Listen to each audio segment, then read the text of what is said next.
Hi, this is Katie Hunter from MMA UK, and I'm here with Ashley Grimshaw. Thanks What's for up, doing the guys? interview, Ash. That's all right. Just caught me after dinner. Oh, thank you. Thank you for spending the time. So That's you've all got right. a really exciting fight coming up. I've got loads of questions to ask you about Oh it. shoot, go crazy. But so you're fighting Emmanuel Sanchez Yes, I am. in Oklahoma on the Yep, 22nd of March. I am. So tell me, are you signed to a totally different bit of Bellator than all of the other people who've been signed kind of on the European Yeah, I am. side? I'm not. I'm not. I'm not on a European contract. I'm on an American contract. I have an American work visa. Yes, that's why I'm headlining the Oklahoma card. So yeah, because when they first announced, or when you first announced it, and I saw it was in Oklahoma, it seemed a bit random, but it kind of Well, yeah. To makes be honest, they didn't. This wasn't. I wasn't supposed to fight in March. I was supposed to fight last year in November on one of okay. those cards, and then they tr- basically threw my old contract away and said, "Hey, you can have this fight here on the main event." So I got to renegotiate my contract without even fighting. It's great. Yeah, That's amazing. I'm not complaining. No. So tell us about Emmanuel Sanchez. I don't know him well, but when I was looking at him, the only thing that stood out for me was that he's got a win over Henry Corrales, who we just saw at the weekend knock out Aaron Aaron Pico. Pico, yeah, he's tough. I've watched all of his fights. I watch all his fights every day, just to make sure. I mean, you could question if he beat Pitbull in the last fight or not. He could be champion right now. Yeah, I mean, it's an exciting fight. When you get to this level, this is the fights I want. Yeah, It's awesome. He's a tough guy. A win over him puts me up there. Cements my legacy. yeah. And did you feel like this kind of platform was coming for you? Because you've kind of fought on all of the top European promotions, and Mm. you've fought for Cage Warriors, Phoenix. You were UC MMA champ, right, Yeah, at one stage. yeah. Uh, Cage Gladiators champion. yeah, like Yeah. you've fought for everyone. Did you think this day was coming? That's why I'm still here. I knew it was going to come. It just took a little bit longer than everyone else. But now, the way I look at it is I'm 34 fights deep. This taking these fights here don't bother me. I'm not going to be influenced by crowd or I mean I've been main event in 4 other countries. It's just normal day for me. Yeah. So Yeah. do you, and has it been such a big scale? So walking out into an arena like that, you don't Yeah. think, The biggest scale I've done is the Beijing Olympic Stadium, 10,000 people. That was sold out wall to wall. So that was pretty awesome. wow, Yeah. that's an experience to tell Yeah. your grandkids about. Exactly right. And like, I guess that people know you as well from cornering Well, yeah, half you of see me half of Team like Titan. I do the majority the of the London corners, yeah. scene. Yeah. And you would see me giving Nathaniel a bunch of instructions whenever he fights. Mike, Nathan Grayson, all of the kids, all of them at Team Titan. So what, like, excites you more? Do you love the coaching or the fighting, or is it both? Oh no, no, no, no! If I'm completely honest, I can't stand coaching. I Really? can't stand it. It's decent. It's good when you get kids like Nathaniel, Mike, some of the other younger guys, Luis Gonzalez. Those guys that come in and they really want to learn. Yeah. Other than that, just trying to persuade someone to do something and they want to question you, it gets on my nerves. I'm like, bro, just Google me. Everything I've told you, I've done it all.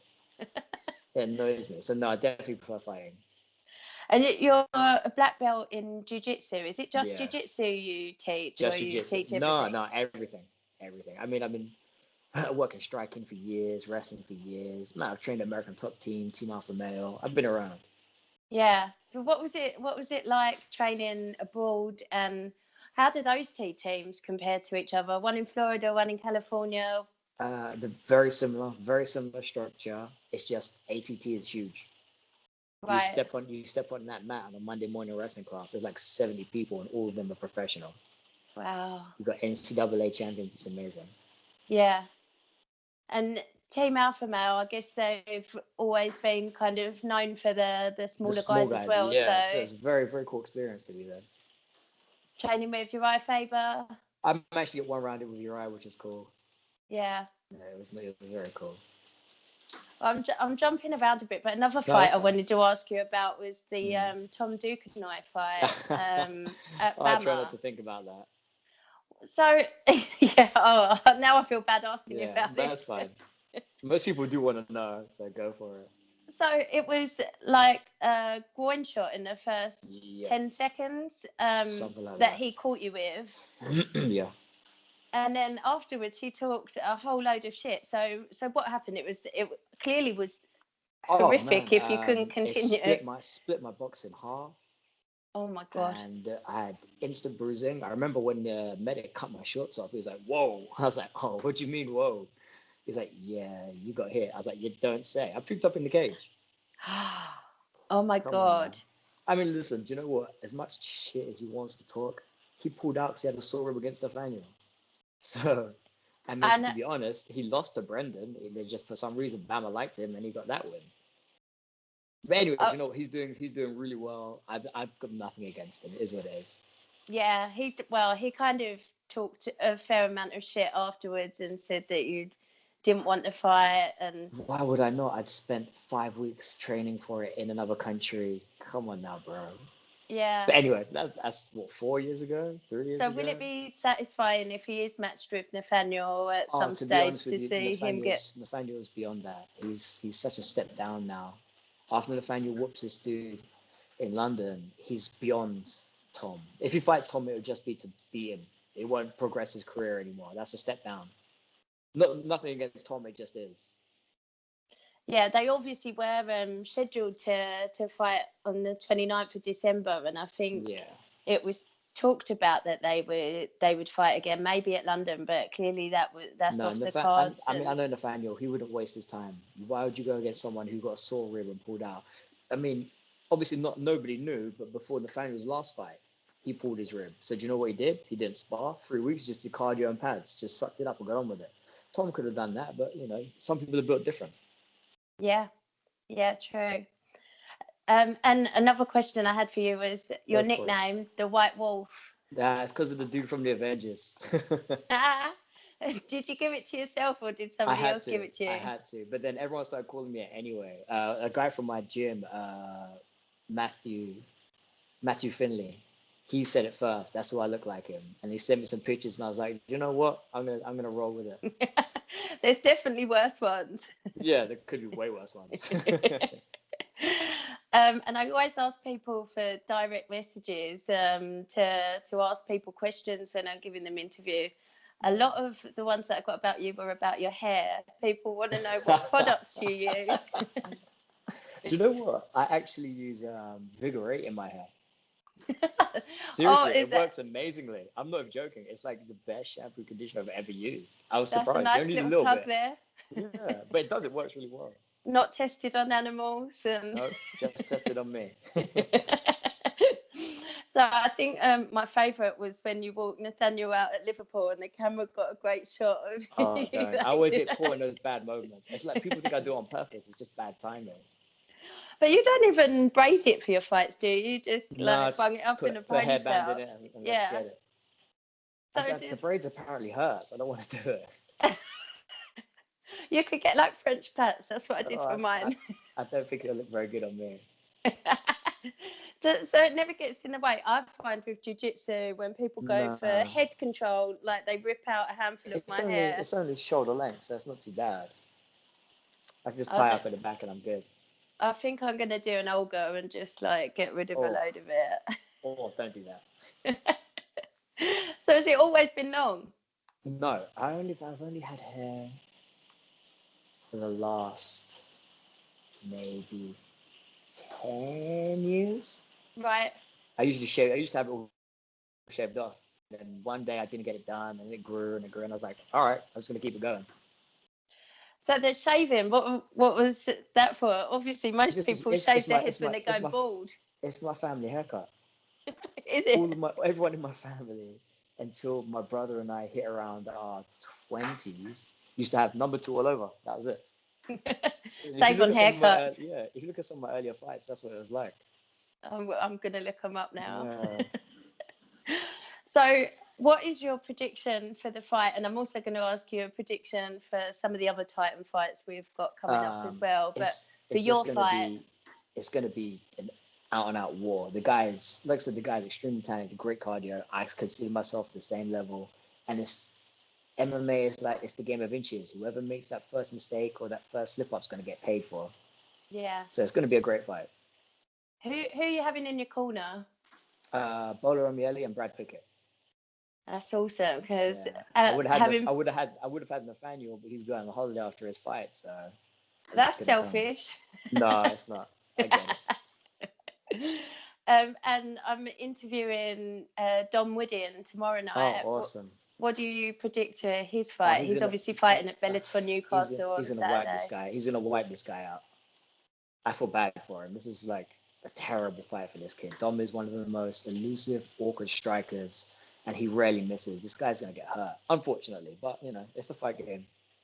I was at his last fight at ACB Nottingham against Dean Garnett. Oh yeah, it was a great fight. It was a great fight, I thought he was going to get the win there. He obviously lost the split decision. Do you know what? I think that was, if it would have gone either way, you couldn't argue it. It was one of those ones. It just happened to go Dean's way, and even Dom would say, "Yeah, I lost that one. It's fine." I just thought he was the more aggressive, particularly in the final round. Yeah, but he got taken down a little bit, so it all evens itself out. Yeah, and last night I interviewed Tuco. He's obviously out in Florida at the moment. He had a lot of great things to say about you. Trained George from day one. He said that you've been in his corner from the beginning, and I've trained him from day one. Everything. He's a lovely guy. He's obviously fighting at Bellator Dublin. Yeah, he's gonna destroy that dude. I mean, he's out there training at Hard Knocks for the last 3-4 months. He's in great shape. Weight's coming down well, and he's smart. He trains hard. He understands that hard work wins. That's it. Yeah, he's a good guy. He looks very relaxed as well. Very chilled, and there's no need to be stressed. It's just a fight. That's why I said to everyone, it's literally just a fight. There's going to be some people watching you training. That's all it is, except you get to throw a little bit harder. Do you not think? I haven't gone. So I was just going to say, do you not think some people struggle with the pressure of that step up? Oh, of course. I remember when I first fought in Wembley against Ronnie Mann the first time. I absolutely shit my pants. Really? 8,000 people. I'm like my 6th fight. I did not expect that. But it was nice, and then every other fight after then has never touched the atmosphere, or it hasn't bothered me because of that. Yeah. He'll be fine. He's very cool under pressure. I don't see us going out the first round, to be honest. That's it. Yeah, that's what he said. And obviously, I've got to ask you about Nathaniel as well. No, that little shit. Nathaniel is just. He is, they say hard work beats talent when talent doesn't work hard. Yeah. He's talented and works hard. So he's got the best of both worlds. And he's just, after he wipes this guy out, I can only see a top 10 guy after that. And then he's given 2 more fights, he'd be pushing for that title shot. His work ethic's second to none. I mean, the kid's a stud. Yeah. And when you talk to him in real life, you'd never guess that's what he does for a living. He just seems like the furthest thing removed from people's perception of a cage fighter. He's a little savage. Well, if you're known for stroking your hair when you're walking out with him, then Brad's definitely known for slapping him around the face. No. So I couldn't do it. Well, he said that in his last fight, that was the hardest damage he took was from Brad before he got in there. I remember we're standing up on the side, because Nathaniel's in the cage. I said to Brad, Brad, that hand mark is from you. This is before the fight even started. I was like, how hard did you hit him, bro? That's not good for the judges if they see that and think that's damage. I should tone it down a smidgen. So will this be your first time in Oklahoma? It will be, yeah. And how far in advance are you going out there? I have no idea. I assume Monday, because I believe it's Friday night fights. I think Monday, fight Friday, come on Saturday, I assume. Yeah. And you don't look like you cut masses of weight to... I do not. I definitely do not. Those days are well gone. It's about being a smart athlete now. So Take a nice long fight camp, diet well, cut a couple kilos maximum, 3 at a push. That's like 6 pounds, and that's easy money. yeah. So do you eat clean pretty much all the time What I anyway? did after I fought on the Chinese show Art of War, um, they were implementing the 1FC weighing structure, so they're weigh you in Wednesday, Thursday, and Friday. Yeah. So I was scheduled to. I fought in there at welterweight, so I didn't have to worry about it. So the next fight was going to be at 66. So I hired a nutritionist, and he helped me get my weight down. And basically, I have a certain amount of macros. I keep in those macros daily, and I don't go above a certain weight. So if Right. you just do that all year round, it's easy. And do you prefer that way of dealing with weight? 100%. They're the way that they 100%. implement them. Oh, 100%. Yeah, that's easy. It's easy to do. Makes you look. There's no water drainage. It's good. Yeah. And it seems like the safest way to do it for Well, the yeah. I mean, athletes. I feel that some of the American wrestlers are still a little bit stuck in the ages of cutting a huge amount of weight. But at the same time, when they get back in the cage, they're huge. Yeah. But does that affect you? Yeah, you're a beast for the first 3-4 minutes, and then that water retention goes, and then I don't think it's a smart thing to do. Yeah. Personally. Well, I think that was why Rumble always had a problem with his cardio when he was cutting. When you look at him now, you can't believe that he ever fought welterweight. The guy's huge, yeah. And when he fought Dan Hardy, they looked kind of similar at weigh-ins, and then he was 44 pounds heavier by the time they fought the next day. If you can do it, great. Just not for me. Yeah. Definitely not for me. What did you think of the way Tejo Dillashaw looked before the Henry Cejudo fight? I think he made weight okay. He just got caught.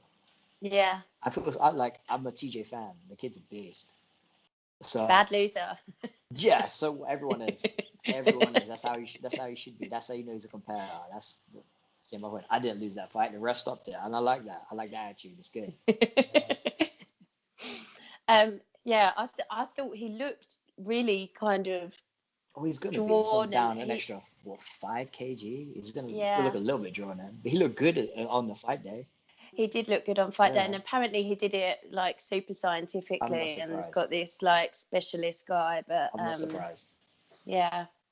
So you definitely think the 1FC way of weighing people each day is a good way to do it? Yeah, it does. It keeps everyone in check.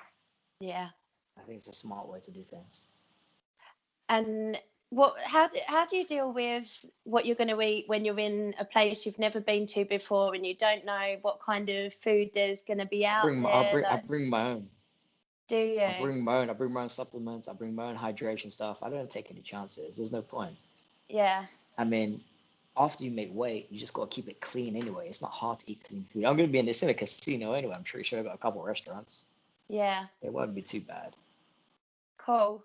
Well, that was pretty much everything that amazing.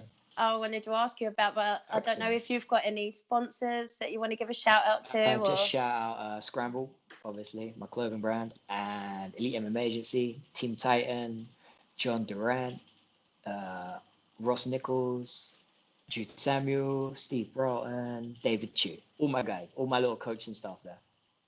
All the guys that look after me. Amazing. And Figure 8. And Figure 8, of course, Figure 8. Yeah. They get a lot of shout outs on this show. They should do. Well, thank you so much for your time, Ash. We absolutely cannot wait to see you fight. We might have to wait a little while for the fight here. I'm not sure at the moment. Yeah. I've been told it's going to be on Paramount and DAZN, so you can catch it. Yeah, I'm sure people can find a way if they're. Of course, if they really want to watch it, eh? Yeah, of course I can't condone that, but I'll be watching. So best of luck for the 22nd of March. And yeah, we'll all be rooting for you. Awesome. See you Thank you for your time. Bye.